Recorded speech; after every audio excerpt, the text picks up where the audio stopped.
Niyanig ng 5.1 na lindol ang Bogos City, Cebu. Nagbagsakan po ang ilang paninda at nagtakbuhan palabas sa mga empleyado sa isang gadget store nang tumama ang lindol. Napalikas din ang mga estudyante at mga empleyado sa loob ng gusali. Nilikas din po ang mga pasyente ng Cebu Provincial Hospital pasado alas 3 po ng hapon nang maramdaman ang pagyanig. May isang naitalang sugatan sa nasabing paglindol. Wala namang napaulat na pinsala sa mga gusali. Pinagpapaliwanag na ng Land Transportation Office ang TNVS driver na nanakit ng gas attendant noong nakaraang linggo sa Bacoor, Cavite. Tinulak, sinakal at binantaang papatayin ng driver ang gas attendant dahil lang sa di pagkakasundo sa pag-scan ng QR code. Sa show cause order na inilabas ng LTO, kailangang humarap ng driver sa tanggapan ng ahensya sa April 14. Sinuspinde na rin ang kanyang lisensya ng 70 araw, kasabayan ang paglalagay ng kanyang sasakyan sa alarm status. Sa iba pang balita, nakiusap po ang lokal na pamahalaan ng Dolores, Quezon sa mga turista at pilgrim na huwag mag-iwan ng mga basura sa Mount Banahaw. Ito'y sinasabi natin. Hindi lang dito sa Maynila ang may dugyot, pati sa ibang lugar. Umabot na nga po sa 42 sako ng basura ang nakolekta sa bundok nitong Semana Santa.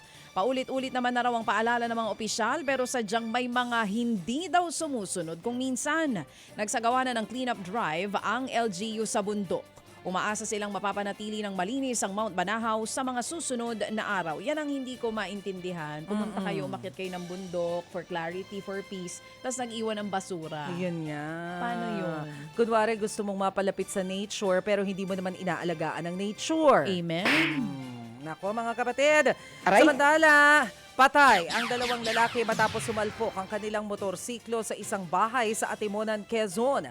Ayon sa investigasyon, papuntang Plaridel, Quezon ng mga biktima. Pagdating sa palikong kalsada, nawalan umano ito ng kontrol at bumangga sa bakod ng bahay sa gilid ng highway. Napag-alaman na walang suot na helmet ang parehong sakay kaya napuruhan. Nadala pa sila sa ospital pero idineklarang dead on arrival. Patuloy pa na inaalam ng mga pulis ang pagkakakilanlan ng mga biktima na pawang walang dalang ID ng maaksidente. Nagkalat naman po ang isdang tamban na itinapon ng mga mangingisda sa fish port. Diyan po yan sa Bulan sa Sorsogon. Wala daw bumibili sa mga isda kaya itinapon na lamang sa tabing dagat. Pansamantala ring nagsara ang ilang pabrika nitong Semana Santa kaya hindi po ito naibenta.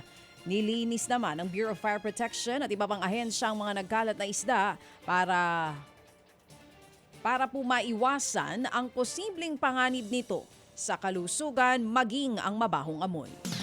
Mga kapatid, para sa iba pang mga balita at impormasyon, sundan niyo po kami sa X, Instagram, Facebook at syempre sa TikTok, True Network PH. Mag-subscribe din po kayo sa aming YouTube channel, True Network. May website din po tayo, truenetwork.ph. At pwede nyo rin po kaming mapanood sa Channel 19 ng aming True FM TV. Lagi pa rin makinig sa radyo dito po sa 105.9 True FM dahil dito, laging true sa'yo, kapatid. Ito tayo sa totoo.